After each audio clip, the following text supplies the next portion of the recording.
Imagine someone trying to sell a fake airport for $242 million.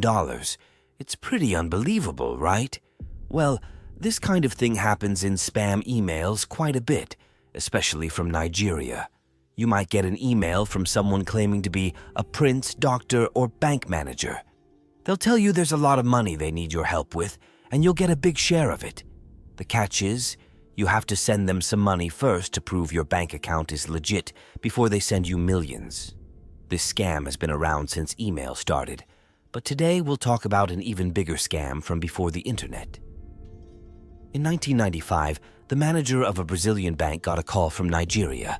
But this wasn't just any Nigerian, it was the governor of Nigeria's central bank. The central bank is a very important financial organization in Nigeria that controls all the banks and financial rules. The governor is like a top-level government minister. So when the governor of the central bank calls you, you take it seriously. He had something important to say. Nigeria wants to build an airport in its capital city, Abuja. Abuja is a big city with lots of people, so if they build an airport there, it'll get a lot of use. This got the director of the Brazilian bank more interested, and he started paying closer attention. The governor of Nigeria's central bank continued talking. He said, Nigeria is looking for investors to put money into this airport project, and it'll cost around $250 million. They're offering this opportunity to several banks all over the world. It's like he was saying, you better act fast because another bank might grab this opportunity before you do. The Brazilian bank manager knew that airports in big cities can make a lot of money.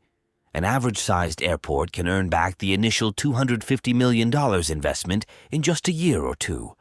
So he realized that this could be a once-in-a-lifetime chance.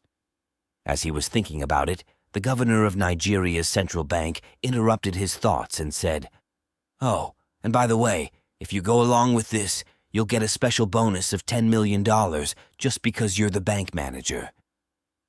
The person who would make this deal happen, the manager of the Brazilian bank, got really excited. He already thought this was a great investment for the bank, but when he heard he'd also get an extra $10 million, the deal seemed even better. But it's important to remember, he wasn't using his own money. He was using the bank's money, which belongs to all the people who have their money in the bank.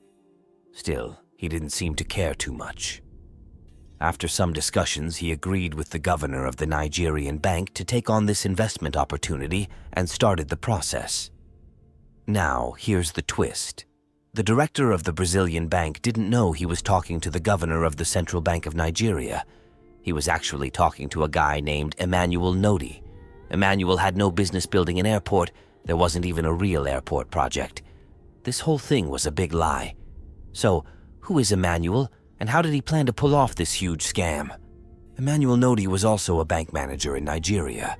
He worked at a bank called the Union Bank of Nigeria, which was a private commercial bank, not even a government-owned one. Emmanuel had some money and wealth, but he wanted more. He wanted millions. So he came up with this wild idea. Pretend to look for investors to build an airport in Nigeria's capital city. Even though he had a decent reputation as a bank manager, it wasn't enough for a scam this big.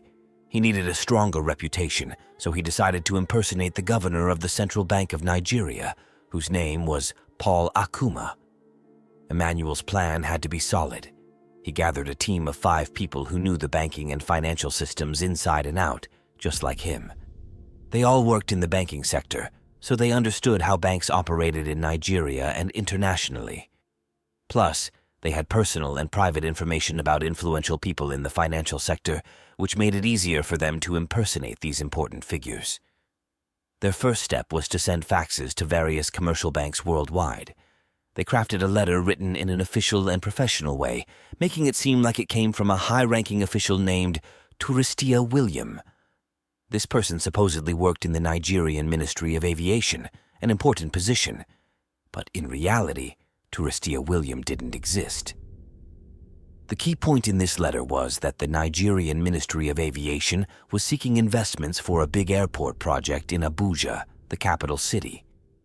This sounded credible because Abuja had been declared Nigeria's new capital just 4 years earlier, in 1991. The Nigerian government was genuinely committed to developing the city and improving its infrastructure. During their meeting, Emmanuel and his team, who were all part of the scam, claimed that they needed the money sooner rather than later. They argued that they couldn't wait until the actual construction time, as they needed funds to start hiring companies, buying tools, and securing materials. Sakaguchi, the bank manager, started to have doubts. He sensed something fishy about Emmanuel's urgency.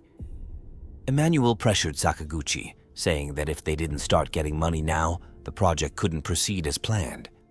He pointed out that all they had were plans and that they needed to act quickly. At this point, Sakaguchi began to second-guess himself. It became clear to Sakaguchi that something wasn't right with Emmanuel's approach. Emmanuel realized Sakaguchi's hesitation and assured him that if he wasn't comfortable with the project, they could look for other investors. However, he also reminded Sakaguchi about the commission of $10 million as an incentive.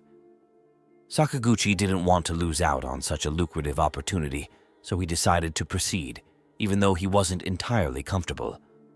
The agreement they reached in London was that the bank would invest approximately $242 million, and this was in 1995.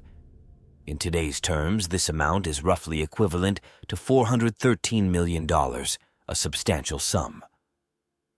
Before they even finished their meeting in London, Emmanuel persuaded Sakaguchi to transfer a $3 million deposit as a sign of their commitment to the investment opportunity.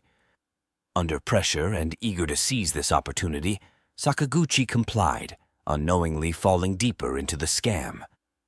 Sakaguchi kept sending millions over the next 3 years, from 1995 to 1998, without informing anyone in the bank's management. He also took steps to keep the management and the bank's owners unaware of these transactions. One critical step he took was to ensure that each transfer to a foreign country was for less than $6 million. If he wanted to transfer a larger amount, he would have needed board approval. Additionally, he made sure these transfers went to various countries and banks, creating a complex network of transactions that didn't attract attention.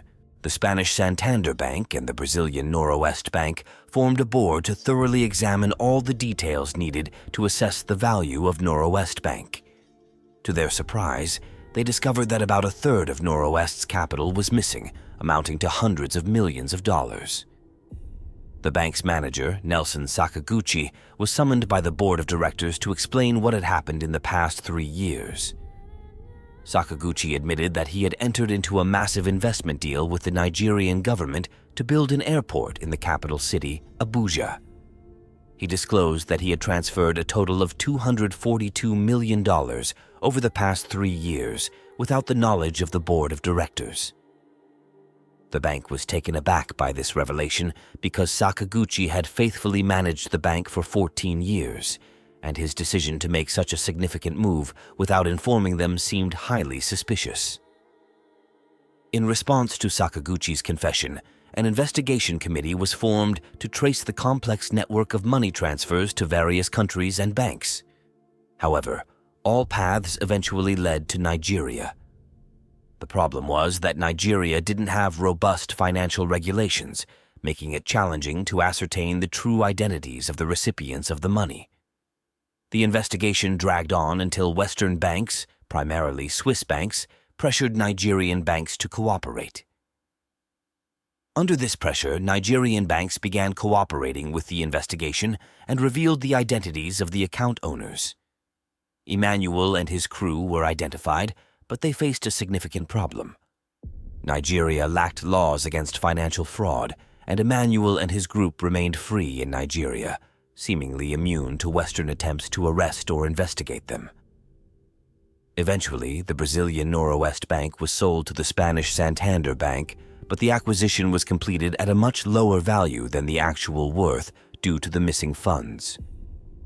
Sakaguchi faced a trial in Switzerland on charges of financial fraud and money laundering, resulting in a prison sentence of several years. The bank's owners, however, sought to recover some of their losses by appointing lawyers in various countries. The challenge they faced was that most of the money and assets were in Nigeria, and the Nigerian government was uncooperative. The situation took a turn when Nigeria's new president, Olusegun Obasanjo, noticed an increase in financial fraud cases in the country. He established the Financial Crimes Commission in 2003, and in 2004, the commission initiated an investigation into Emmanuel and his gang. As a result of this investigation, 5 of them were arrested. Tragically, the 6th member of their group died in a car accident during the investigation, leading some to speculate that it might have been an assassination. The trial of Emmanuel and the remaining 4 individuals began in Abuja, Nigeria. During the trial, Emmanuel attempted to bribe officials and jurors. The judge even warned him against trying to bribe anyone, but it became evident that some corruption had occurred. Consequently, the judge decided to transfer the trial to Lagos, Nigeria's largest city. Emmanuel continued his attempts to bribe officials even during the Lagos trial.